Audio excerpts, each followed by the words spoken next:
let's think strategically about how we can run the E3 play within a collegiate athletic department. So first, let's consider the 5 arenas there within that athletic department. First, coaches, and I'll expand this to also say athletic directors, athletic trainers, strength and conditioning coaches, all of the support staff, compliance, etc. So first them, and then secondly, the student athlete leaders. Why we're doing this is because we care more about people than programs. And it's truly these people that are gonna then help us do the huddle, the 3rd arena, as well as afford us any team ministry as a chaplain or character coach. Then lastly, the athletic department as a whole. So how do I engage, equip, and empower within these 5 arenas? Well, first, let's consider the people. These people that we're dealing with, as Roger has already explained, are elite and high-profile athletes and coaches. They are used to being treated like a project, like a product. And we are the one person in their lives that doesn't need anything from them. So yes, I want to engage, equip, and empower them, but in using those words, I don't want them to feel like I've made them my project. So one way I can explain this to them is by drawing it on a napkin, even as a baseball diamond, and ask them where they see themselves on this baseball diamond, where do they want to be, and how can I help them get there? So part of engaging them is when they're on first and second base. First, I just simply want them to be aware. Are you aware of FCA? Are you aware, because I want to think beyond FCA, of God, of Jesus? So are they aware of the ways we can practically serve them and love them and care for them? Are they aware of the ways He does through us? But more than simply being aware, I want to not just expose them, but also invite them so that they can get involved. So within FCA, that might be coming to a huddle, and beyond FCA, thinking kingdom, it could just simply be inviting them to a conversation about things of faith. Now, I want to engage not just those Christian people within the athletic department, but how about the rest of them? How about the spiritual, not religious demographic that probably makes up the majority of the people you serve? How do I engage them? Are they aware and then invited into spiritual conversations?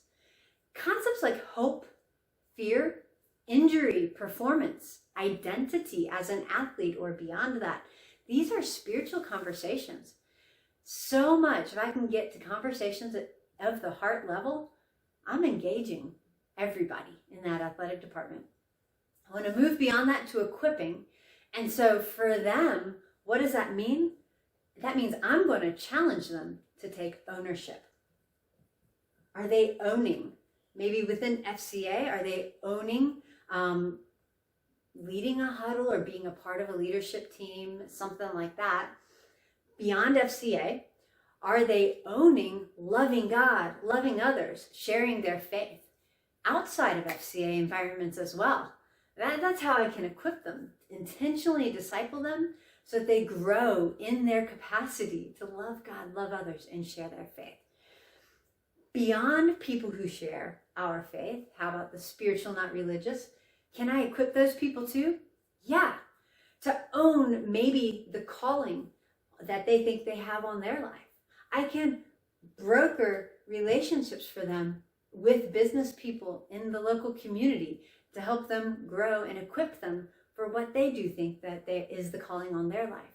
And as I meet that spiritual heart need, it can open up conversations about faith specifically. And then lastly, the empowered coach and athlete. We all know that's the win. We want to begin with the end in mind within FCA. But so the question there is, are they then multiplying themselves? So how do I help them multiply themselves? I got to mobilize them. So within FCA, hey, how about starting a huddle, leading a huddle, speaking at a camp or at a local high school, an event?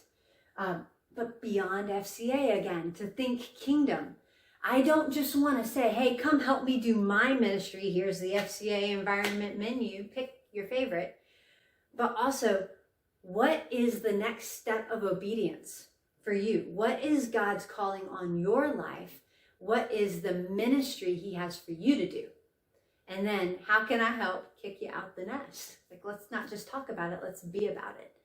And so it might be something within the realm of sport, but we're also dealing with athletes who are about to graduate and enter the workforce. So mobilization and multiplying could look like, how does faith come to bear on this job I'm about to have? Or on my budget that I'm about to have to build? Or where I choose to live? Or who I might marry because I've been dating them and it's gotten serious? These are very much so empowering conversations that are beyond just FCA as well. Many of which you can also have with people who don't share our faith either. We can also provide service opportunities, mobilization opportunities for the athletic department within our local community or abroad. What a great way to empower the entire athletic department. So I want to leave you with this brainstorming sheet. We will put pen to paper regarding it in the final session. But here's a way to start brainstorming and thinking through how you can strategically approach engaging, equipping, and empowering all 5 arenas within a college athletic department.